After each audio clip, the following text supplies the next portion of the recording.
Good morning, guys. I'm going to do a quick little story time because last night was crazy.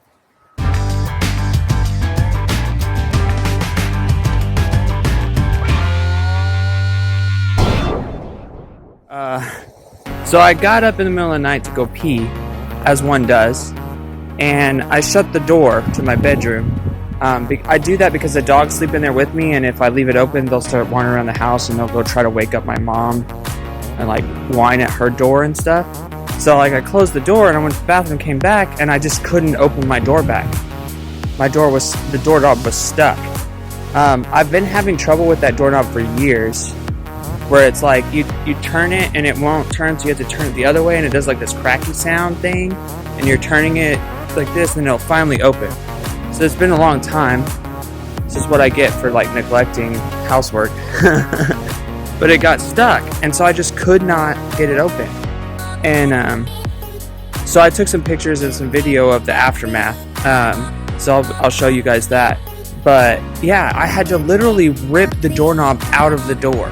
I thought I was gonna have to like bust the door down, like kick it in or take a hammer to it or something to get in there, and it wouldn't be that big of a deal. I could just go to sleep on the couch and figure it out in the morning. But I was like, the dogs are in there and all my stuff is in there, like my phone, my wallet, my work uniforms, everything is in my room. So it's like there's no way for me to like live my life if I can't get in my room.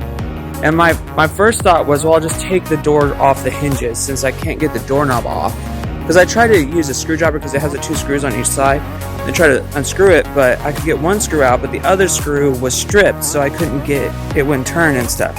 So that's why I had to like rip it out of there. And I got the whole doorknob off and it still didn't open because it had the little that metal bar thing that like latches into the little hole in the side of the door, was stuck. And I was like, well, all I have to do is turn it, is what I'm thinking. Like, so I put a screwdriver in there, tried to turn it, I couldn't get it out. And eventually I was able to pop it where it would open, and I still couldn't rip that bar out of the, like, get it out. So I literally had to cut a hole, broke my knife. So it's like my work knife. It's like a box cutter thing. And I guess the door's a cheap door. We live in a mobile home and they come with cheap doors and stuff like that. So it was kind of easy to cut through it. It was like wood, but not really, like it had foam underneath it. I don't know if that's like a normal door thing, but it was like a weird door. And I was able to cut through it, but it like broke the tip of my knife off, the blade off of my box cutter, which is an excellent box cutter, by the way. It could cut like through anything. It's crazy. But now it's broken.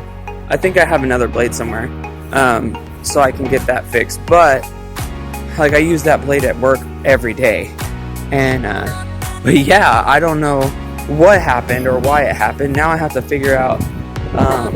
I can't put a new doorknob in because there's like the way it's broken. I had to cut it around it. It's too big. It's just gonna look bad, and the door's kind of cracked and stuff because I used a hammer to try to pry stuff. And anyway, I'm gonna have to buy a new hammer. No, not a new hammer, a new door, and I guess a new doorknob. But yeah, that's my story time for today. So remember, the number one rule of life is don't die. Doodles.